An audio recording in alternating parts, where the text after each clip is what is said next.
All right. So the other way that sometimes we'll sort of write and deal with roots are in terms of rational exponents. Um, so rational is another way of saying fraction. So a rational exponent is really a fraction exponent. And so what we're going to do is we're going to define here first. A couple things. So the root of a value written as an exponent, what that's going to look like. So x to the nth root, square root, cube root, fourth root, fifth root, 10th root, whatever, is going to be x to the 1 over that value. So the nth root will be x to the 1 over that value. So like, for instance, the cube root of x we would write as x to the 1/3, or write the 8th root of x we would write as x to the 1/8. So this is a different type of root than anything we did so far, right? We did positive powers and negative powers. Negative powers turned into fractions, right? A negative power gives you sort of 1 over the value raised to the positive version of that power. So this is a fraction version, but the fraction is up in the root versus that you're sort of getting a fraction result. I know that probably sounds like gobbledygook, but hopefully as we kind of go through these, we'll try to illustrate a little bit the differences. What this would mean in terms of like, what if we did some like numbers, right? So it means something like 16 to the 1/2. So that means a square root, which I'm just going to write without the 2, right? In theory, it's a 2, right? But we don't really write the 2. So that's just the square root of 16. And that's going to be 4. And that's as simple as that. 16 raised to the 1/2 doesn't mean 16 times 1/2, right? Which is going to be kind of maybe your first instinct. What it means is the square root of 16, which would be 4. Take another example, right? So maybe you have, 81 to the 1/4. So that means the 4th root of 81. So you're saying, okay, what times itself 4 times gets me to 81? Probably Professor Johansson didn't just, do anything really wild. 81 would be 9 times 9, and of course each of those 9s would be a pair of 3s, right? So that would be 3 times 3 times 3 times 3. So 81 to the 1/4, right? 81 to the 1/4 would just be positive 3, because 3 to the 4 is 81. This also means then, if you do something like 25 to the negative 1/2, if you start to like mix and match this with things that we did before, right? This negative power. So this means 2 things. So the 1/2 means square root. Negative means 1 over, right? Negative means a fraction version.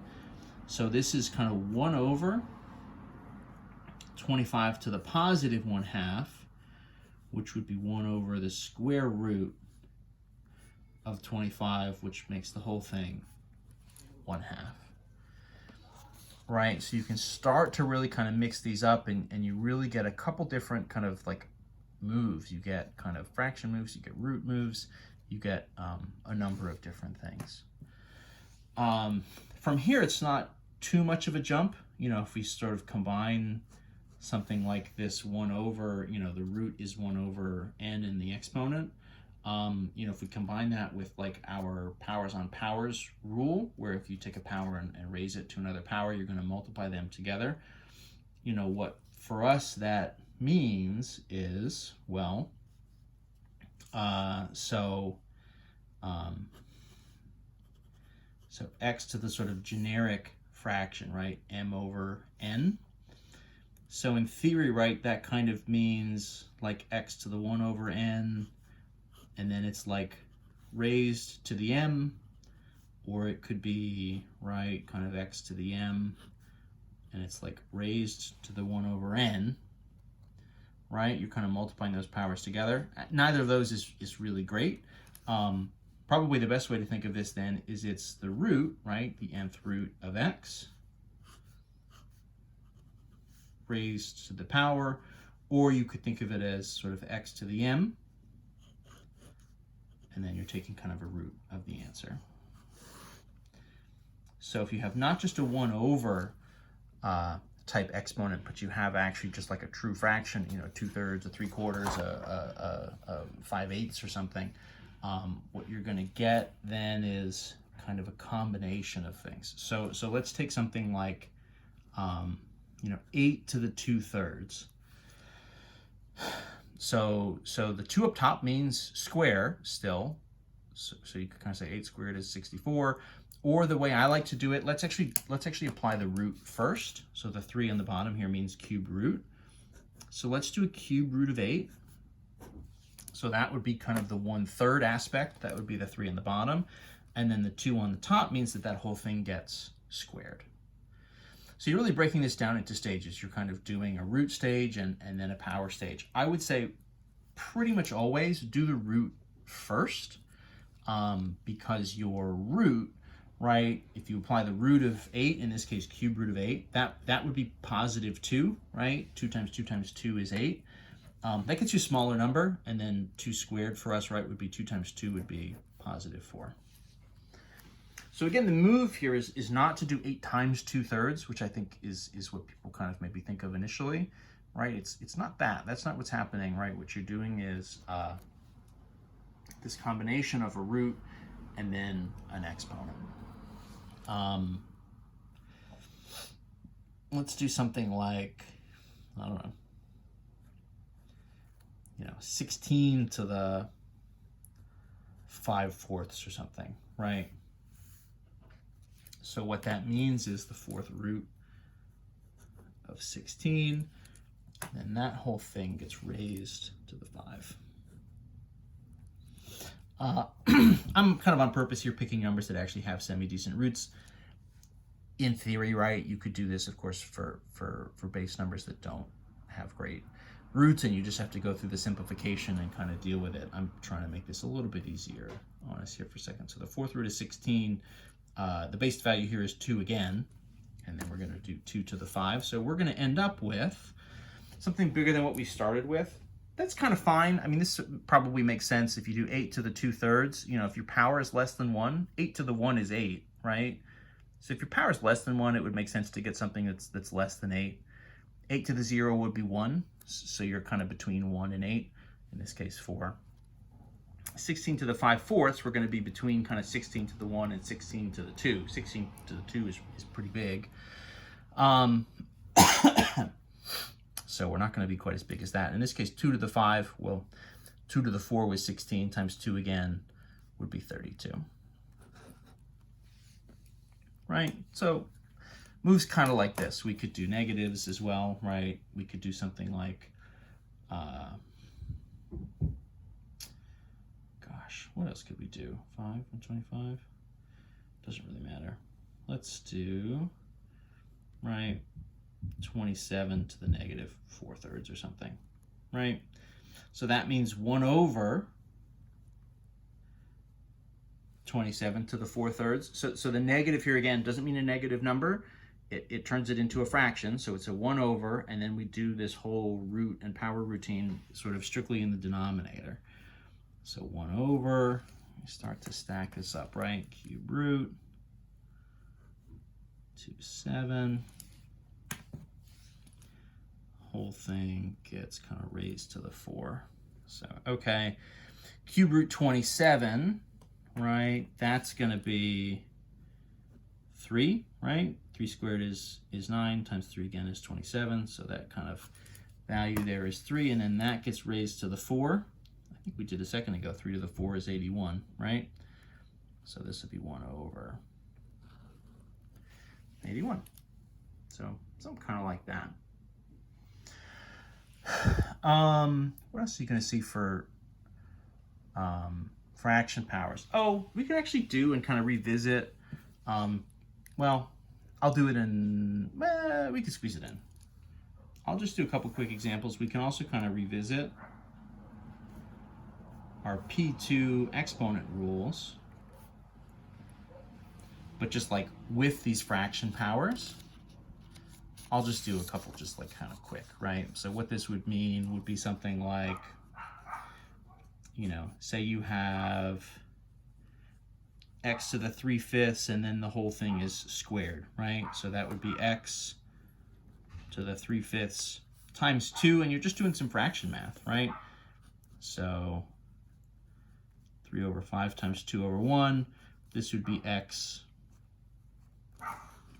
to the 6/5, right? You're just doing a little multiplication there.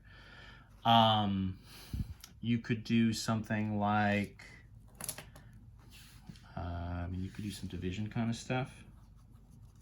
So maybe you have 6 x to the 3/2 over 9x to the 1/3. So you're doing 6 divided by 9, and then you're doing x. So this would be 3/2 minus 1/3, right? So our sort of power rule, or I guess in this case our quotient rule, right? The exponent rules say if you have same base, in this case x, right? Base value to different powers, and they're stacked, right? They're a fraction. You're going to subtract those powers. 6/9, right, would just be 2/3. And then up here, right, you're going to have to do just like straight up fraction math. This is like LCD style, right? You're going to need a common denominator. So this is going to be x. What are our two? With 6's instead. So this would be what?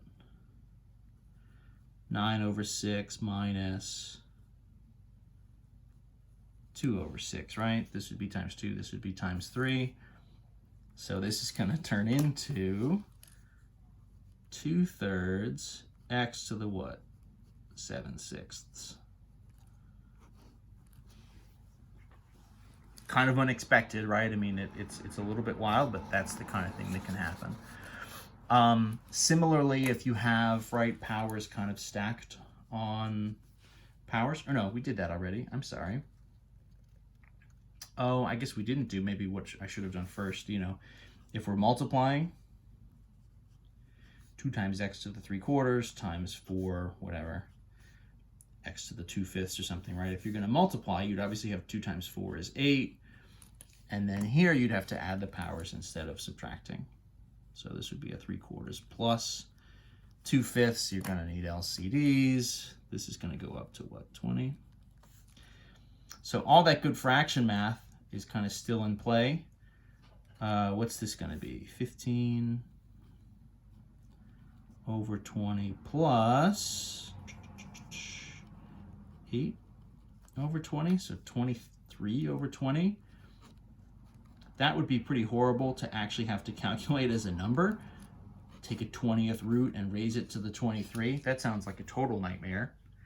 So we'll just kind of hope that never happens. But, you know, as an abstract just idea, just a way to sort of simplify and rewrite it, that would kind of be the move. I think the last thing you're going to see, just as far as what else we could do here, again, in theory, anything from 8.2 could come back. But, you know, you might see something kind of like, I mean, I guess the basic idea is sort of, rather than starting with a fractional power, you could actually start with a sort of root and power combination. So this, right, would be the 6th root of x to the 15. That really just means, right, 15/6. And from there, you're really just looking to sort of reduce the power, right? This would divide by 3, so then this would be like an x to the 5/2, right? Which would be kind of a square root of x to the 5, right? So all that stuff could come up. Those are your rational powers. And that is roots and rational powers. So there you go.